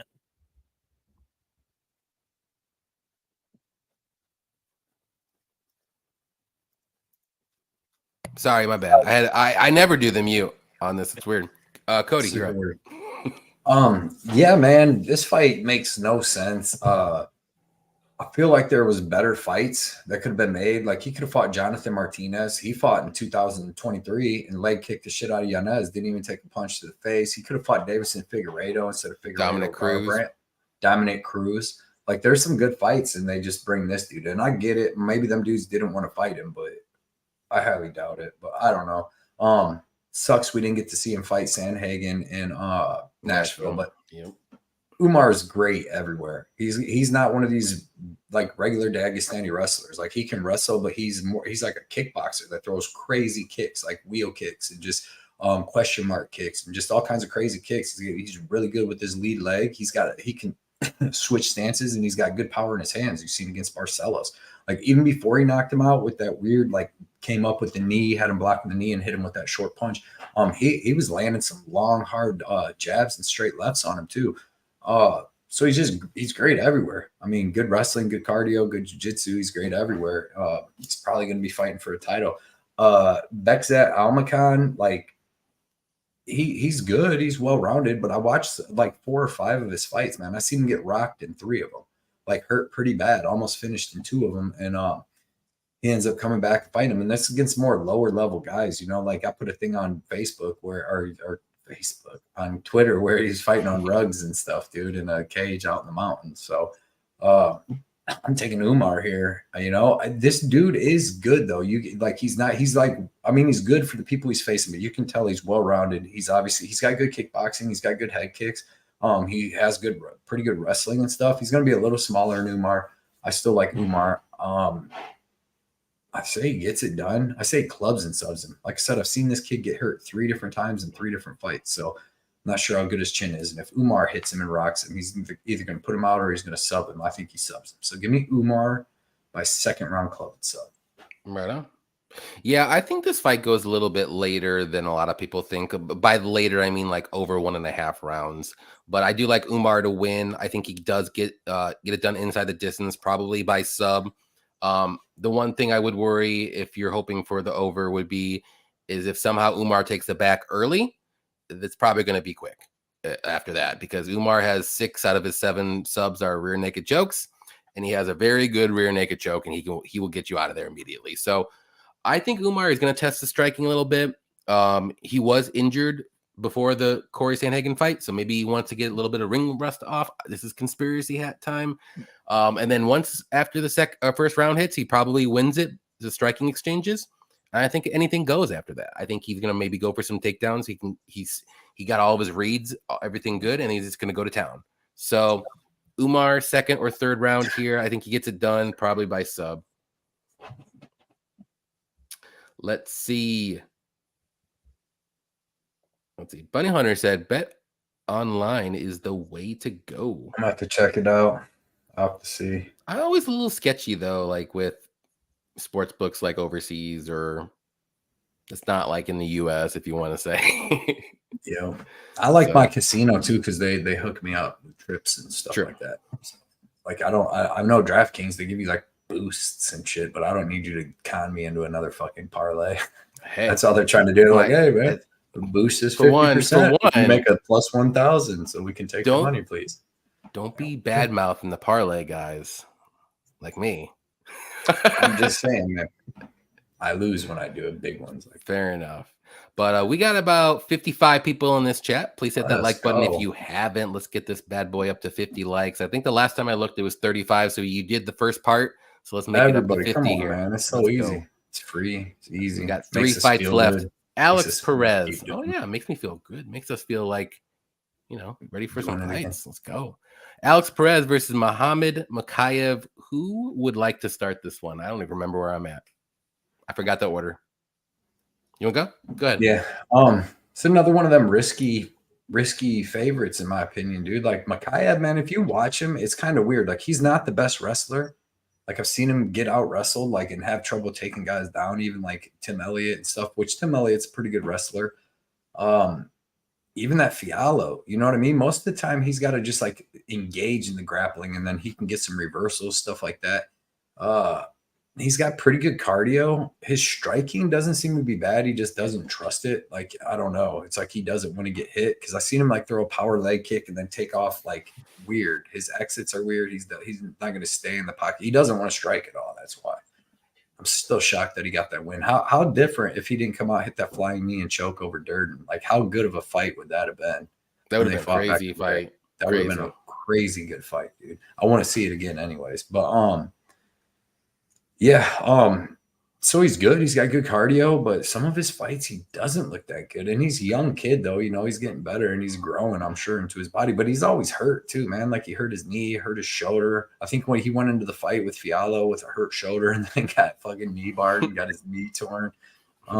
Just a lot of stuff. I don't know. Alex Perez, right? Yep. Yeah, he's not bad. Like, he's going to by far have better boxing. He's going to have better leg kicks, so he's going to be the better striker. He has decent power, too. And he's a wrestler. He's got a wrestling background. Like, if he is able to come out here and just stuff takedowns and then beat Mokaev up, like, he could really beat him up, man. But, like, he makes bad fight IQ, bad choices, gets subbed, but this is just a risky fight. I think at some point, like, I think Perez is going to be winning most of this fight, just like Tim Elliott, until he's not. Until something happens where he's taking down Mokaev, he's getting cocky, he's getting on top, and then Mokaev sweeps him or hits him in some guillotine or something. Because I don't know. I mean, Mokaev really, he's like a rear naked choke guy. Like, he's not really like an opportunistic guillotine. Like, most of his subs are in the third round after he's worn dudes down. He just takes their back and chokes the shit out of them. So, I mean, he could do that to Perez too. We don't know what his cardio is like. He's fought like 2 fights in 4 years and they were both over in 1 minute, but it's against Figueiredo and Pantoja. So we think he's not that good, but he's still only 31 years old. I think it's a tough fight. Like I said, I stayed away from it altogether, but I just, you know what I mean? Are you going to fade the kid that was 21, 26-0 as an amateur and now 10-0? Like, I'm not going to fade him. So not yet, not with Perez. But I don't blame anybody that does. But give me Mokaev. I guess he gets it done by sub, and it's third round sub, right? That's what he does. Plus 800, 600 now or something. But that seems to be the way. So there you go. Brady. I agree on pretty much like every point about Mokaev and how this fight ends up playing out. I think Mokaev by sub is the real play, because it's – I don't like – not. It sounds bad for Mokaev to say that's the only way I see him winning this fight. But that's just what he's been up to. like for all of us that had Tim Elliott at plus 250 or whatever it is, and seeing the judges' scorecards after that fight, just knowing that if he could have held on. But that's another quality that Muhammad Mokaev seems to have, is like, even when he's losing a fight against a super crafty, seasoned veteran dude, I could say like a pillar of the flyweight division in Tim Elliott, and then you find a way to win in the third round, despite all, like, nothing going your way for the whole first part of the fight. I think that's a very important quality for a young fighter to have. And it's weird that they even make fighters, after the year 1999, but here we're at. And yeah. The wins from Mokaev don't mean a whole lot to me before, other than like surviving against Fia despite being in danger. Those are 3 wins at the start of his UFC career that you have to be able to get to move your way up. And they've wanted to move him up. And the thing about Alex Perez, the lack of activity bothers me. You can give him all the credit in the world for what his 3 losses are since November 2018, being Benavidez, Figueiredo, and Pantoja. But still, the 3 best wins in that stretch, it came in a row against Mark De La Rosa, Jordan Espinoza, and Josier Formiga. That's a whole different generation of flyweight fighters in the UFC. That's closer to the likes of John Moraga than it is to the likes of Matt Schnell, really. So, I never believed in Perez as really a flyweight championship contender, as close as he might remain to like just being a few fights away from that. So as much as I can try to poke holes in Muhammad Mokaev's, chances to win this fight on Saturday, I side with you, man, that like I can't fade him right now. He has not been losing these fights. He keeps finding ways to win. And I just don't think that Alex Perez, like with having the 2 fights in the last 2 fights, really in the last like almost 4 years, he had an active 2020, but that's just like not enough. I was more nervous for Mokaev against Tim Elliott than I am for Mokaev against Alex Perez. Agreed. Yeah, you pretty much said everything, you and Cody. I like Mokaev here a lot. I think he gets it done inside a distance, and I think the bugaboo with Alex Perez, he gets subbed. And what's Mokaev good at? Submissions. So I think that's what's going to happen. I mean, it's really clear cut here. I promise, right here. I promise if you just bet logically, you'll make money in the long run. A, B, C. This is it. This is it. If you want to be a little bit safer, mix it up with all this. Just do Mokaev inside the distance. It's not even that much different. So he's probably going to get the sub, but and also too, I want to let everybody know too. Mokaev, 3rd round submission. Just put a little bit of lunch money on it when it's like before the fights, because it's happened 3 times. So, but if he calls me stupid again, he's gonna get one. You know what I'm saying? He's a $1.25. But yeah, I mean, like you said, inactivity with Perez, like it's a big red flag for me. I hate inactivity. A lot of weight misses. But he's solid, but like he just hasn't. Like he's after this though. After this, Mokaev is in for some ass beatings, bro. And this is a perfect setup fight for him. It's a setup fight for him perfectly. Now it's like you're fighting Albazi, you're fighting Kaikar France after this, you're fighting people like that. I mean, he could probably get away with maybe one more, but yeah, Perez is pretty high up there, dude. Well, let me look up the rankings, and I like doing this. Let's do it. You take a gander at him, Johnny. I will. You did Mokaev versus Starboy too, like after this. Yeah, that's a good one. Nicolau or Kaikar France. I think those 3 guys would be a good next step. Makes sense, but do you think he just takes Nicolau down and works him? Nicolau's got pretty good wrestling. No, it like any of these next guy, but he's only 23. That's why maybe he should have took his time working his way up. But they're working him up. Bro, Pantoja beats the brakes off this kid. Well, how often though? Let's put it this way: brakes off this kid. How often does like somebody go, like, let's say for instance Mokaev, like he's undefeated, go all the way up, and I mean Ilya did this to go to championship as undefeated. You know what I mean? Like how often does that happen? Like it doesn't happen too often. So he's gonna lose. Like there's no way. Pantoja would destroy him. Pantoja would destroy him. Yeah, championship. So he's gonna lose. Business. He's got like 8 years to be there. If I was Mokaev, I mean, I would want a championship fight because I would want to skip all these guys that would beat me too. What's he gonna do? I mean, maybe he has a shot against Moreno because Moreno looked like trash. He still won that fight. He did, but he looked real bad. Landed big shots at 125. Let's see what everyone else says here. Alex likes Mokaev. Mokaev either first round ground and pound or ground and pound KO or third round sub. I say third round sub if I had to choose between the two. But I do think it's inside the distance. Jaden, what's up, Jaden? He said Mokaev about to show up. I agree. Every favorite in the main event will get a finish. Trust. All right. I agree. There's gonna be a lot of finishes tomorrow. I'll tell you that. I forgot he's in America. I didn't know that. He better watch his mouth. That's true. These paws put on him, man. That was hilarious. You had a little beef with him. Yeah, a little beef. Just a wee bit. A little 125-pound beef. He's a little guy. Give him a break. Co-main event: Vitor Petrino versus Tyson Pedro. I'll go ahead and do this one. This is going to be a pretty decent fight. I'm on the Petrino side here, but I mean, Pedro's going to be live in the first round. He's always dangerous in the first round. He's got a lot of his wins in the first round, whether it's by sub or knockout. But then, after it goes past the first round, then it's a different kind of story.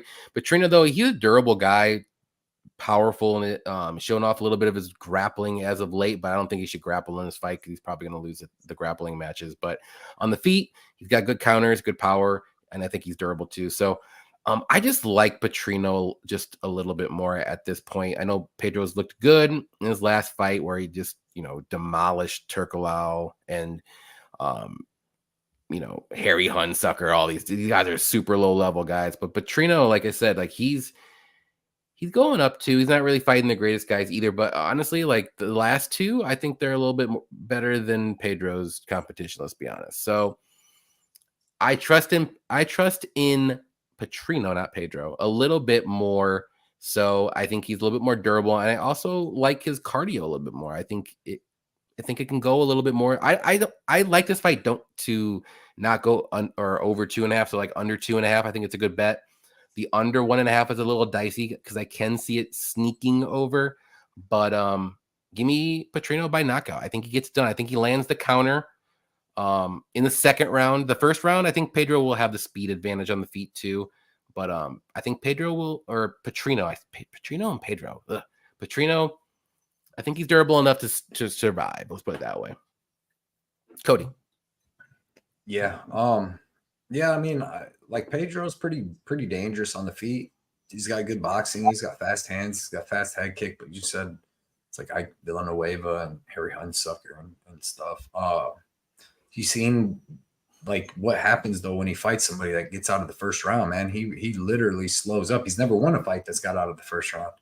Petrino, to be honest, doesn't even have to wait for him to gas out before he can finish him because Petrino could just hit him with a big shot in the first minute too. He can crack. Super durable. I don't know, man. I like Petrino's got good boxing with super power. He's got powerful leg kicks. He's a huge dude, big athletic dude.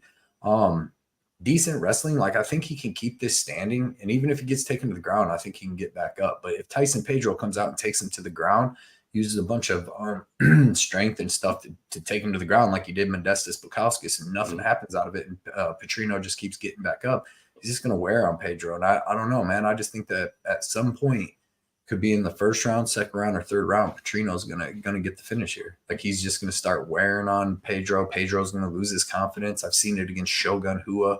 I've seen it against a bunch of fighters where Pedro just seems like even Modestas Bukauskas after 4 minutes. I know he says he was sick and people say he's sick, but you looked all right for the first 4 minutes and then just kind of, stood there. So give me Petrino. I think he finishes him. I'm not going against this young, up and coming, explosive. He's he's a tank. He's literally a tank. And he's 26 and he's just getting better every fight. He's showing new wrinkles in his game, but I think he wants to just keep this standing where he can land the bigger, harder shots. Exactly. So, yep. Give me Petrino by TKO. Brady, who do you like? Yeah, the thing is, like with Pedro, he's a guy that the UFC has always wanted to be more than he ever was going to be, and every single test that they have given this guy to jump up the level, he has not passed. And I love Harry Hunsucker. I've had him on my show before. He's a Kentucky native. The 3 wins for Tyson Pedro do nothing for me. April of 2022. This guy hasn't had a real meaningful win to me, in 7 years in the UFC. And for, and these two actually have two common opponents between Turkalej and Modestas Bukauskas. Petrino, to get the win over Bukauskas, to get the win over Turkalej and take him down 7 times, even though he wasn't able to put him away, and that fight was statistically close, still ended in a unanimous decision. And being able to get a finish and 4 takedowns against a Marcin Prachnio, who's a guy he's always an underdog and always a dog that I look at just because of being very medium and well-rounded. And that's a test that Vitor Petrino passed. And I just have no reason to believe in Tyson Pedro against somebody that isn't someone set up for him to knock out, like the guys like Ike Villanueva and Harry Hunsucker, unfortunately. So I don't know how this finish comes, but I think that this ends inside the distance. I'm not going to call TKO knockout in this one. I'm going Petrino inside the distance, -120. That's my favorite pick of this one. There we go. I like that. Yep. Let's see what everyone else says. Eric said he sprinkled Pedro, so here's hoping. Pedro round 1. I think you can get that at plus 800 or so. I think that's how you hedge out. I think that's a good. He only wins in the first round. Yeah. Yep.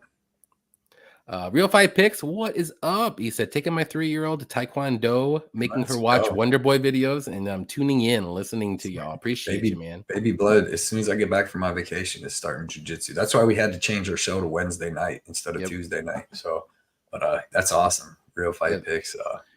What's up? More likes than viewers at the moment. Oh, well, there we go. I'll take that. I'll take that all day.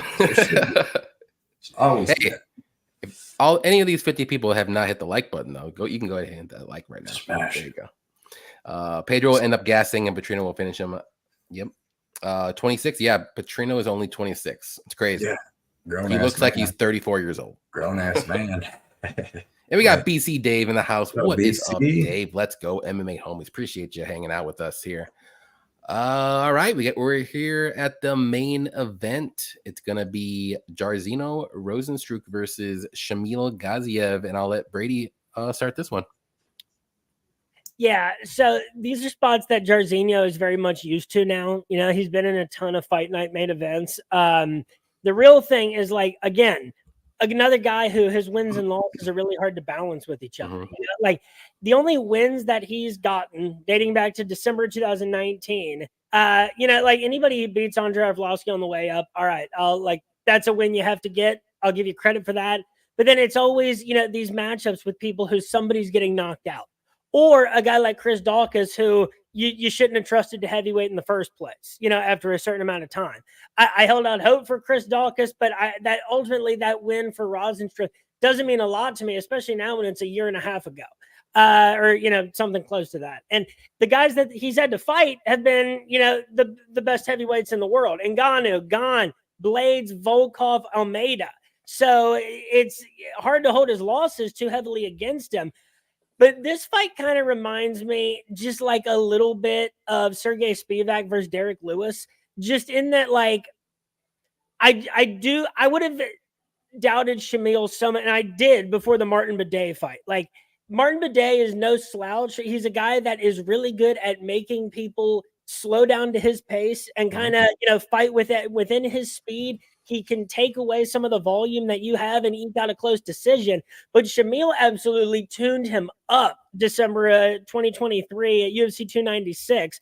And it was after that whole, contender series win where he got a really quick sub and everybody was making fun of him because he seemed like he was winded. That gave everybody pause.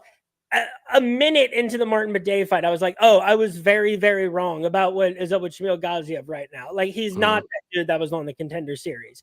I think that, if it was a guy who was coming in here looking to bang and just needs a knockout, I like Jairzinho by knockout a lot more. And that's obviously the best pick that you're going with if you're going with Rozenstruik. But Gaziev, I do think, is just going to be, the more well-rounded fighter. I think that, he's actually going to do a lot better on the feet, as evidenced by the Bidet fight, than we would have expected, just a few months ago before that. And I think if this fight goes to the ground and if Shamil is wise, he would quickly take it there. Then it's going to be, Shamil's much more Shamil's world. If he ends up getting a TKO, maybe, but I think Spivak against Derek Lewis, I think the quickest route for Shamil is go for a submission. I think Gaziev by submission, and I think that it's going to either be like a rear naked choke or an arm triangle. Okay, I like it. Don't bet these fat boys. What do you think about this?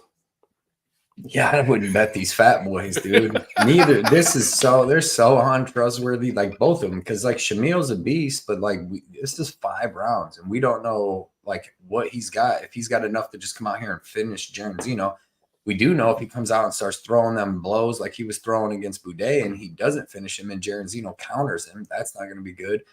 But we do know Shamil's got the takedowns in pretty good jiu-jitsu, but we've seen Jairzinho survive on the ground with everybody but freaking Almeida. So then I feel like Schnell is definitely the better fighter because he's got seems like good striking and all that with good power, and then he's gonna have the wrestling and grappling advantage. But like, dude, we know nothing about his cardio except it doesn't look that great. You know what I mean? And then like I bet Alistair Overeem when he freaking beat up fucking Jairzinho, took him down and beat him up and held him down for 4 rounds.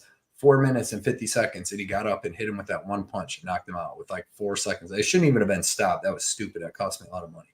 But because the ref seen that his lip was split, and he's like, oh my God, fucking 2 seconds left after Alistair beat him up because Jairzinho just turned around and walked away.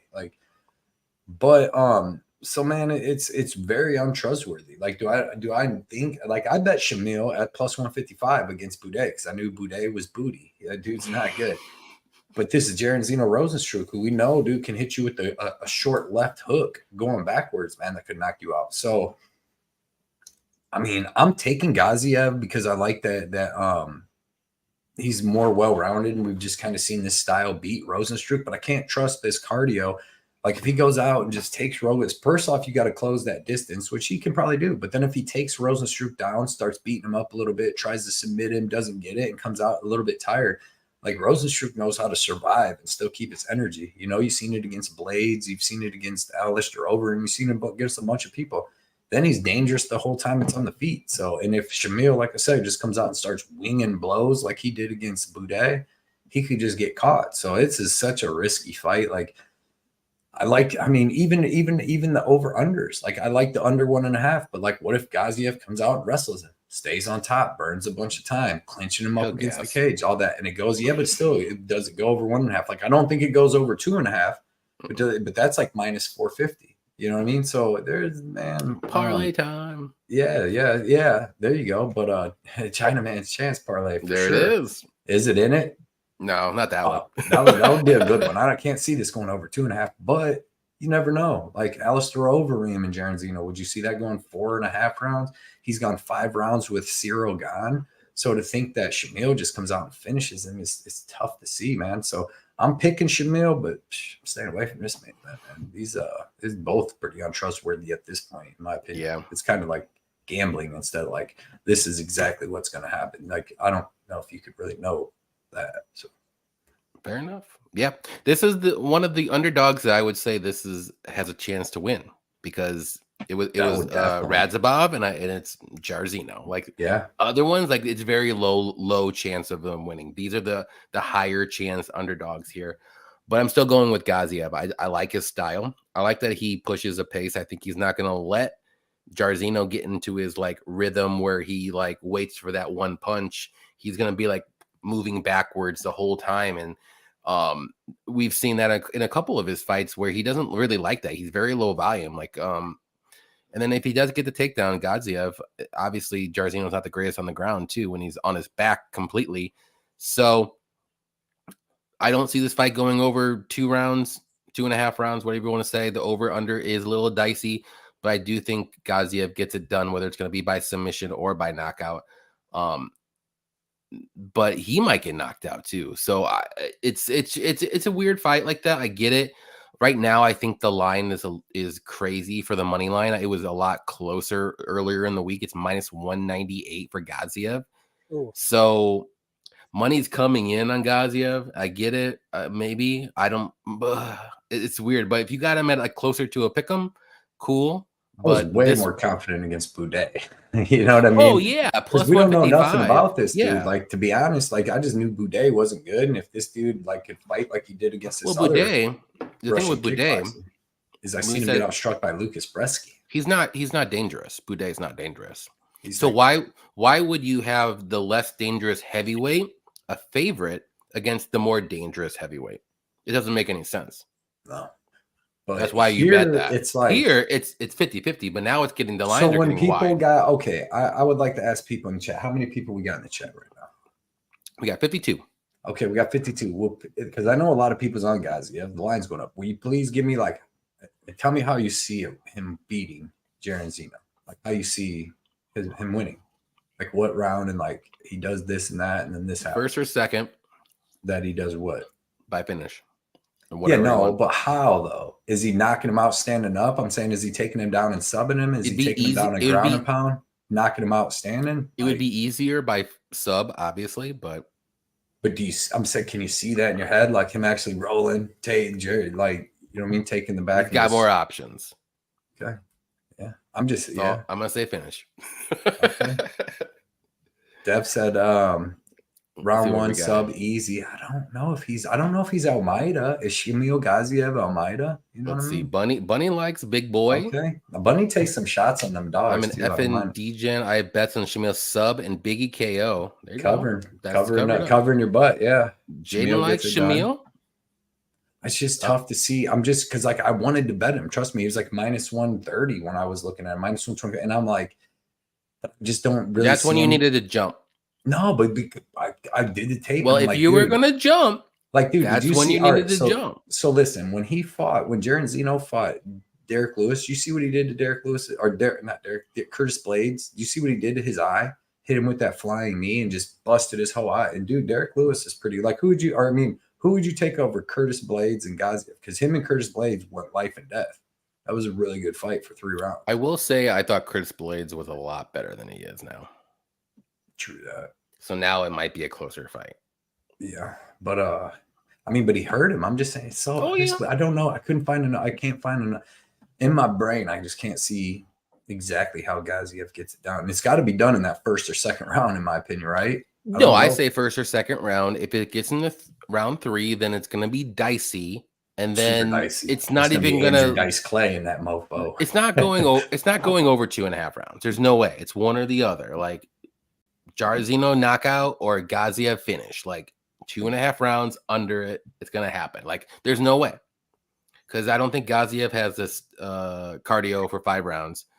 And Jarzino's going to get the knockout if he doesn't get the finish. So that's what I'm going with, the finish over the Rozenstruik knockout first or second, if you want to say.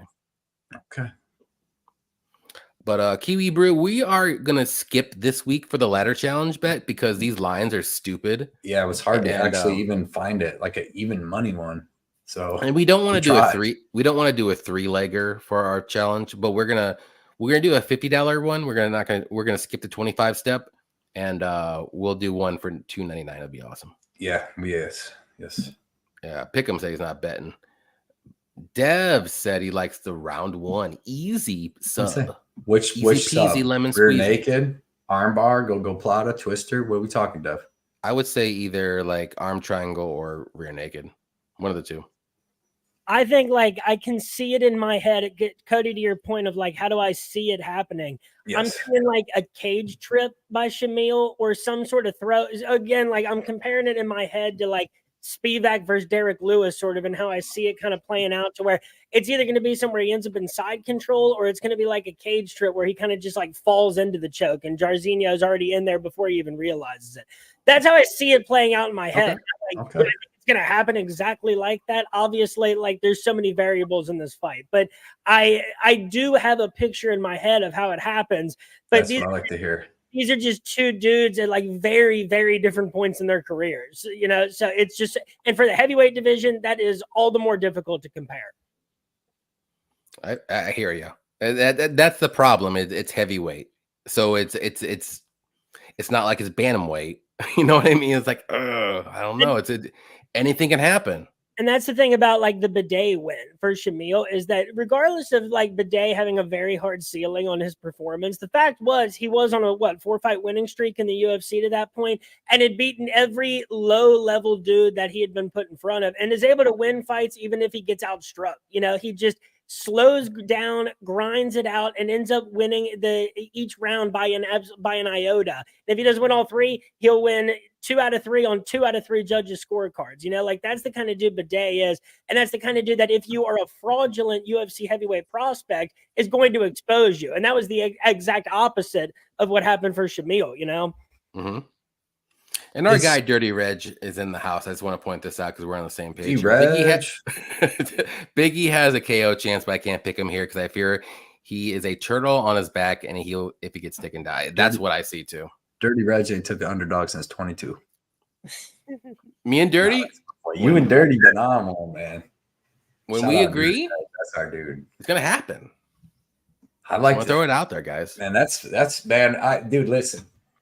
When everybody has all these bets on fucking either side of this fight, when it actually starts, I'm like, damn, why'd I bet this fight?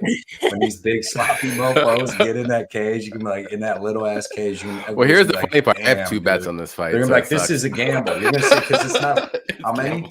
It's a gamble. I got 2 plays. 2 plays. You got a over under and you got a Shamil. I got the under 2.5 in the parlay. I like and that. Then I got Shamil money line in the parlay as well. But I got him early. But I want plus money. So I had to parlay him with something like easy, which is unders. Right. Does Shamil come out like not as aggressive as last time? I'm trying to set up some stuff because he's got to get in. He's got to close the distance. No. Yeah, is he going to come out that aggressive? You think he's usually comes out pretty aggressive? I seen Darko Stoshik drop him, dude, almost finish him. I think he'll be a little bit more timid if you want to, but not like to the point where he's not going to push forward, but he's not going to be like Boudet because Boudet has no power. Like he's not going to knock out anybody. That's what was so crazy to me. Like Gaziev was the far more dangerous fighter and he's an underdog, like in a heavyweight fight. Like, there's no way. Because that fight's not even going to go 3 rounds for one. So why would you pick Bidet at favorite prices? It doesn't make sense. Facts. You say fats? What? You say fats? Fat facts? Both of them. Fat guys and facts, bro. Fat facts. There we go. Jaden said I got the script. $50 on eBay. For the fight, man. He knows how it's going. I'm just saying, when I'm making bets, I'm figured like, dude, I got to see how that can play out in my head. You know what I mean? Like if you go, all right, Mokaev's going to sub him. Like in order for me to make that bet, I need to really see like, all right, this is how it's playing out. And I can see him taking his back and subbing him and like him, giving up his back. Subbing him. I don't just go, I just can't. No, Mokaev subbing him, Cody. Yeah. Tell me he's not. I mean, I think he does. But okay, that's all I got. That's all I need to know. Listen, I'm only saying that because that's what he does. Good. He's a very good grappler. Very good. Is he though? He was out there fucking rolling around with Malcolm Gordon. He has 3. Bro, Malcolm Gordon picked this man up and suplexed that man. How good of a grappler? Finished him. You know who else did? Jimmy Flick. Maybe Malcolm Gordon doesn't have the greatest submission defense. He went 3 hard rounds almost with Mokaev. Mokaev got him like 1 minute left in the third. Also, fourth. The Canadian men in Canada cannot perform. Fuck them. All 7 of them lost, Cody. Yeah, That's crazy. You did the No, you keep Series City's name out of that because that dude performed like a freaking. He should have won. Yeah, I was mad about that. But all right, guys, we are done here. We got here a little bit early, but you know what? It's all right. We got 3 people in the chat. We appreciate everybody showing up. I think we had over 50 likes, and that's good. And I want more, but hey, it is what it is. It's all good. Deserve more. Hey, Brady, why don't you tell everybody what you got going on, where they can find you throughout the week, what you got, like all that good stuff. Tell everybody about yourself. For sure. And once again, thanks for having me on. We appreciate you. You did fantastic. Love your guys' work. Love interacting with you guys, throughout the week leading up to these cards. That's, something everybody can look forward to every week is, we got these cards. We got people we talk to about them. Follow me on Twitter at RotoBrady. I make picks for all different major MMA organizations, regional promotions, major boxing events. Follow the podcast at Tap That MMA Podcast on YouTube, Facebook, and Spotify. And you can find, just the regular RotoBaller content at RotoBrady at RotoBaller. But now weekly picks episodes just like yourselves. It's a lot of fun. This is a quiet week, and we got a hailstorm coming for us in the next couple of weeks with UFC 299 and whatnot. Yes, we do. That's awesome, Cody. Blood Money MMA bets, man. Twitter, Instagram, and all that for now. I'm gonna be cutting out a couple of social medias and stuff here soon. I'm on my phone too much, dude. I got like 4 or 5. I can't keep up with them, dude. And I don't like to be the dude that, like, dude, you know how, like, Cody, I like it. I like that you're saying that right now. That's why I'm like, okay. Well, I mean, because, dude, when you start stuff and you got very low amount of people on stuff, it's so easy to keep up with all the comments and all that. Because if you take the time to comment on my stuff, I want to comment back. I want to give you the time.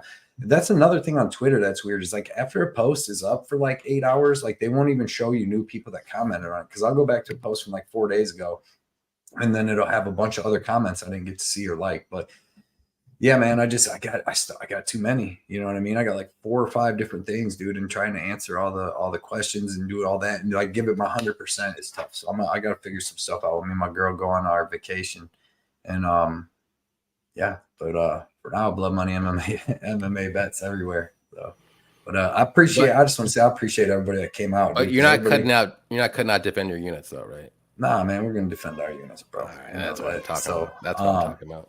But yeah, man, I just appreciate everybody coming out and hanging out with us, man, and always just keeping it cool chat, being cool, man. Appreciate it. Hell yeah. Yeah, definitely check out Blood Money. Definitely check out Brady. The links are in the description below. Give him a follow. Go hang out. Like, you know, for sure. Go follow Cody on his Twitter and Instagram. Go follow Brady. Come on, guys. Like, this is just fun. Like, we're having fun. This is why we're here. We want to talk fights. We want to win some money. This is what we're about every time. So definitely appreciate everybody showing up. Oh my God. We have Triple C. Very last minute. Gotta give a little shout out to them. Let's fucking go, boys. Love the new logo. We appreciate you, man. We gotta get you on the show. I was gonna contact both you guys. Like, we're gonna get you on. Come on. Let's go. Let's do it. All right, guys. Take care, guys. Good luck tomorrow. And happy fight night. Let's go.